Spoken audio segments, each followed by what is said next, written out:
Welcome back. Before we leave you for today, we want to again take you back out to California, where I spent some time at Pixar Studios. As many of you know, when there is a new Pixar film that comes out, there is also a much anticipated short that comes out as well. For Incredibles 2, it's a short called Bao. It's the story of an aging Chinese mom suffering from empty nest syndrome and gets another chance at motherhood when one of her dumplings springs to life as a lively, giggly dumpling boy.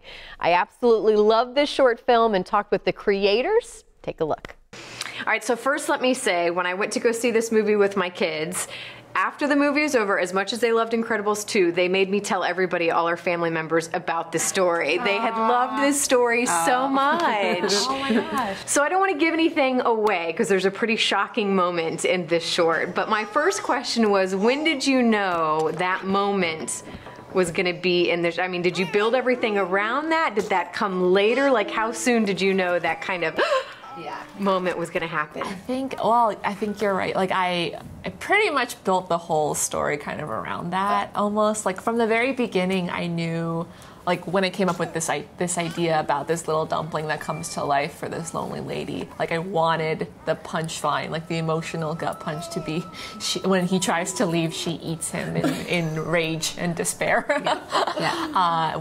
Revealing that it was all a metaphor for her relationship with her real son. So that was always in the story. And when I pitched it to Pixar, I pitched it with the shocking ending and everything, and that's what got people excited about making it.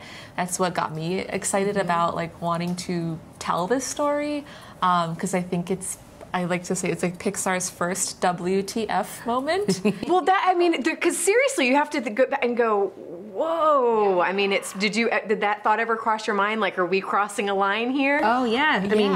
I mean, as the producer, I used to, and I would talk to Domi and say, you know, like, how do you want to balance this metaphor? Like, and she was so thoughtful about wanting it to be clear. You know, the sort of the ending, you know, and discovering that it's this metaphor, but also not hit people over the head with it and be like, this is all a dream. And it was just this fine balance throughout the making of, it's really where a ton of time was spent crafting that to make sure it was clear but not, you know, too overt. Yeah, and then also just we tweaked a lot in the acting of that moment. Like there were some versions where it was like a little bit too disturbing and shocking. Like she starts, I mean, it might be a spoiler, but she starts chewing on him a little bit, and we're like, okay, we have to cut that out. No, like no, it has to be a clean, quick. Crime of passion. Crime of passion.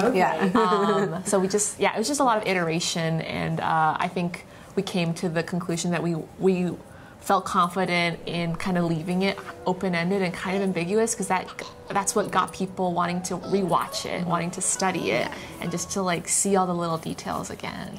Well, and we only have a minute left, but to see all those details, and I loved kind of getting that look behind Pixar and how you guys were able to bring that culture here, and how important is that, and how does that affect the process of when you can bring the culture into this cool studio space? Yeah, it's awesome. It was so cool. Yeah, invited my mom over like twice to do dumpling making classes for the crew. I think like doing that extra research and being able to show the crew those little details and like of that culture like firsthand, like really just it's reflected in the final product, like on the screen. Like, what did your mom say about it? She liked it. I mean, she's still my very Chinese mom, so she's like, "I'm proud of you," or like pat pat. I'm like, oh, which interpreted as like, "You're awesome. You're awesome. I love you." That's like But she's very much like the mom in the short in that, you know, she shows her love through her actions and not so much her words. So she'll like feed me a lot and be like, "Oh, I'm proud of you." Well, I loved it again. One of my all-time favorite shorts. I think Pixar has done. So congratulations. Thank you so much. Can you say what you're working on next? I'm working on my own feature film at Pixar, but I can't. That's all she can say.